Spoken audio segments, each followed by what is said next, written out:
Subscribe करें explore for you को और बेल आइकन को क्लिक करें हमारे लेटेस्ट वीडियो सबसे पहले देखने के लिए।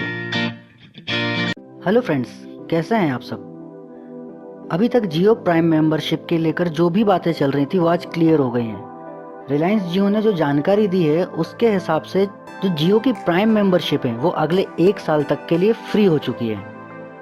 जियो ने बताया कि जिनका 31 मार्च 2018 से पहले का सब्सक्रिप्शन है उन्हें ये 1 साल तक के लिए फ्री हो जाएगा। मतलब कि आपको इसमें कोई अलग से रिचार्ज नहीं कराना है।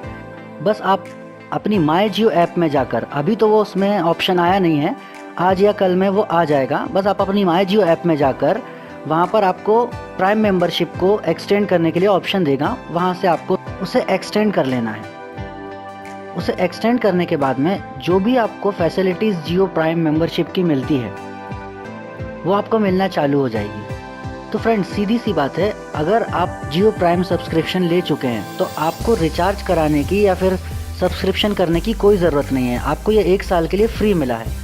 और जिनका भी नहीं है उनको एक 99 का रिचार्ज कराना होगा और ये आपको 31 मार्च 2019 तक के लिए फ्री मिल जाएगा। सो फ्रेंड्स, वीडियो पसंद आया तो इस वीडियो को लाइक करें, शेयर करें और कमेंट्स करना ना भूलें। तो मिलते हैं फ्रेंड्स ऐसे ही नेक्स्ट अमेजिंग वीडियो में। तब तक के लिए जय हिंद, वंदे मातरम।